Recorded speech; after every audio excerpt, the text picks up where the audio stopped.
大家好啊！嚟緊中年好聲音3嘅紅白大戰將會喺5月25號嚟緊嘅星期日晚上8點喺翡翠台81台播出㗎。而呢一次咧，紅白隊嘅人數規模可能咧喺3屆入邊最多喎。翻查翻過往嘅數據咧，中年好聲音1有18位參賽者啦，中年好聲音2咧有14位參賽者啦，而今屆嘅參賽人數咧就有20位喎。可能今年咧 MV 到20強啦，就可能人數係最多啦。咁啊，不厭其煩都介紹一下啦。好，男士啦，白隊嘅隊長就係譚輝智啦，就係中年好聲音2嘅亞軍啦。佢哋嘅成員就有詹士丁丁啦、雨神、金海、劉洋、東城啦、日光、日軒、永健、進仁、進成同埋創偉嘅。好，跟住到紅隊隊長咧就係支谷兒，係中年好聲音1嘅，就入唔到決賽啦。成員就包括曹越、惠珊啦、嘉琪、靜依、月晴、黃博、曉君同埋子瑩嘅。大家如果可能望真啲幅圖咧，大家會覺得好似好奇怪喎，好似有少咗個人咁，但係好似大家望真啲。呢張 cap 圖最右嗰個女仔係邊個嚟咧？啊，冇錯啦，其實佢就係、好似我記得好似係30強入唔到嘅，好似鍾海瑩啊，好似係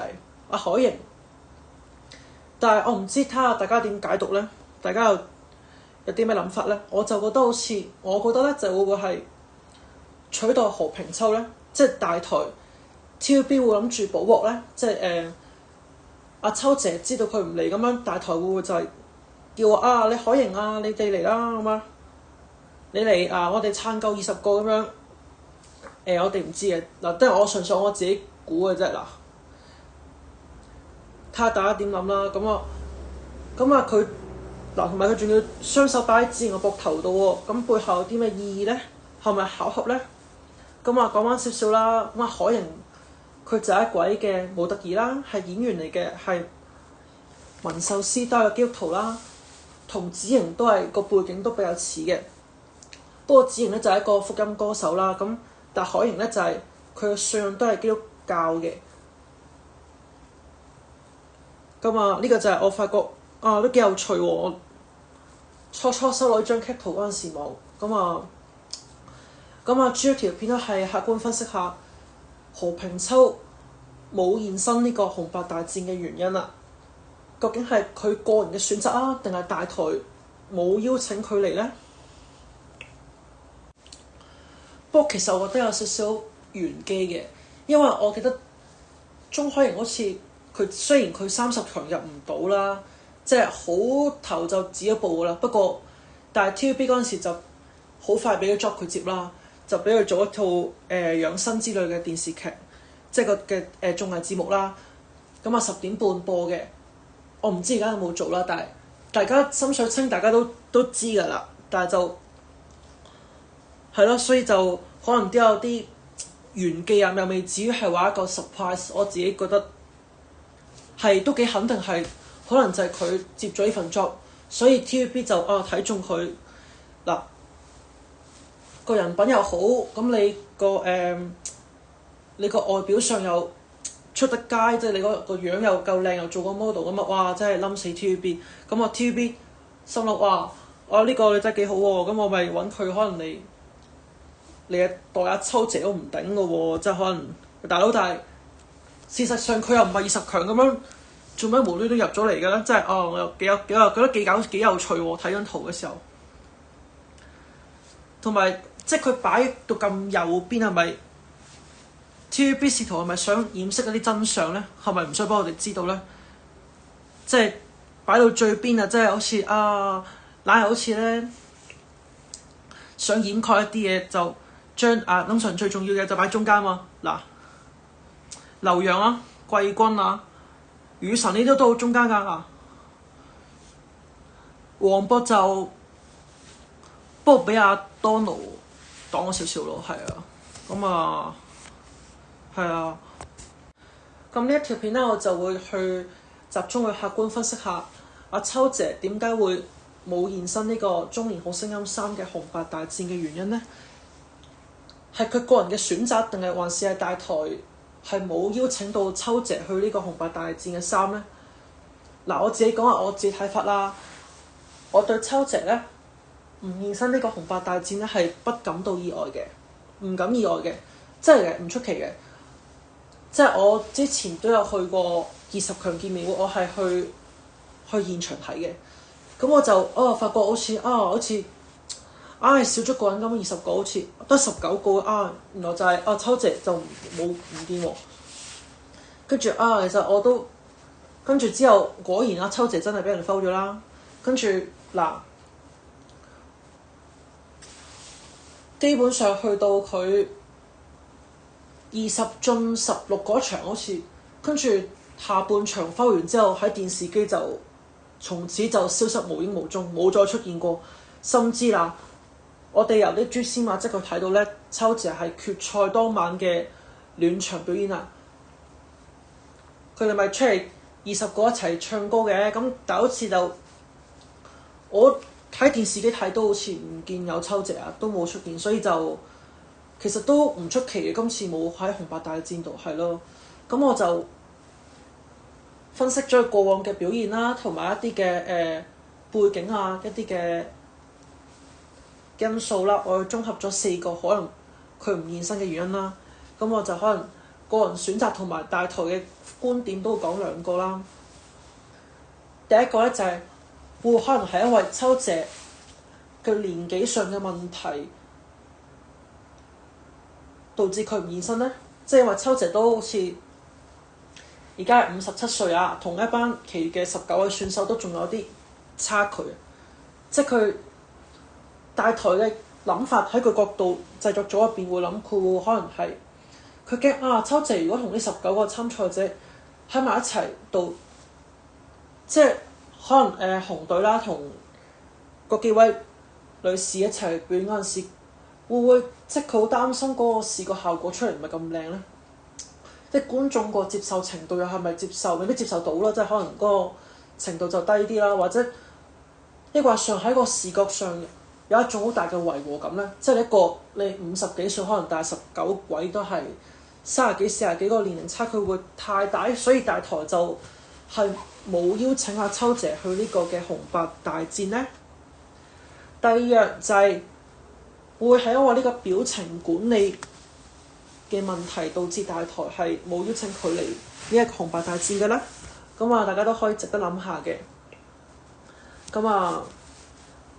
我就揾到咧之前錄播表演啦，就電視播翻出嚟嗰啲畫面咧，就有幾個 camera 影轉鏡頭嗰陣時咧，就係即係好似其他啲參賽者選手表演嗰陣時，就佢咪間唔中有啲 cam 影住啲等候室嘅等候區嘅。咁我就好眼利，我都好似望咗起碼有2-3次唔同日期播嘅，好似開初100強嗰陣時已經有一次就唔知做乜事，跟住就坐喺度黑面咯，都影咗佢成2秒定3秒。跟住有一次24強進20強嗰次又係，即係你分咗4組嘛，跟住佢就又唔知做咩又黑面咁樣，所以就變相大台個節目組企喺佢嗰邊嘅立場，會唔會係擔心佢嘅表情會破壞到個氣氛咧？即係講真你真係你紅白大戰，大家嗰個氣氛應該好開心噶喎，咁樣即係又唔知你嘅失驚無神做乜黑面噶喎？即係講真，即係我唔係想攻擊阿秋姐，但我只係想講可能話唔定，即係可能秋姐佢自己都唔為意黑咗面啊，所以就我純粹講翻個事實出嚟啦，即係大台就可能所以就 that's why 會擔心佢個表情管理影響咗氣氛。即係尤其是作為我哋一個觀眾，我哋望節目咧，即係你一個人黑面，我哋好礙眼㗎。即係等於上次有啲 YouTuber 講話阿嘉琪咧，就好似就試完係一張相 cap 圖，就係話就嚟 foul 個畫面，跟住唯獨嘉琪係笑住嘅喎。嘉琪真係咧，哇！真係嗰種即係作為觀眾睇到嗰時，我覺得好怪，即係好似即係人哋個個調翻轉，人哋個個咁嚴肅，你又喺度笑得咁輕鬆，所以就秋姐調翻轉，即係你睇表演咧就即係唔係話你要你笑住咁啊冇表情咁啊冇表情，但係哇你咁樣誇張到冇表情到黑晒面咁樣，哇真係，所以就可能都有啲因素有啲影響到啦。好，跟住到秋姐，可能佢自己決定嚟嘅原因就係可能係會係一個地方上嘅原因，太遠咧就唔嚟咧。即係佢係一個新馬區人嚟㗎，始終都係一個即係佢每次比賽都要搭飛機往返香港同埋新馬啦。咁啊，即係我都知道其他 YouTuber 話原來大台都未必資助一啲機票喎。即係可能佢每次搭飛機來回又要俾錢咁樣，即係可能喺阿平秋身上，佢可能會覺得，即係我企翻喺秋姐角度嚟講咧，可能佢會覺得，既然我又輸咗啦，咁我又咁遠要飛翻嚟，咁我特登為一個紅白大戰，我要特登飛翻嚟咁樣，話又要仲要我唔係一翻嚟就表演嘅喎，我仲要做彩排，跟住我又要練歌，我仲要抽時間，啲化妝師要幫我化妝 set 好頭型，我今日要啲服裝要啲儀容要整好晒啲儀容，即係成以往比賽嗰時都係7-8個鐘喎，真係唔可能，唔係一去到就即刻表演㗎嘛，即係佢都要做一啲預備咁。咁所以可能地方上嘅問題啦，就佢未必嚟到啦。第4，最後一個就係可能係佢觀眾緣嘅問題啦。呢一點咧就好似冇乜人睇過嘅。咁何平秋咧就係觀眾咧，如果喺新馬區嚟講咧，就遠比黃靜、雨神嘅粉絲少啦。呢個好明顯啊，唔使講啊呢個。嗱，我自己本人咧都去過 Facebook 度 Instagram search 過何平秋呢3個字眼咧，係完全冇佢嘅專業個人檔案㗎，只係一啲嘅討論區去講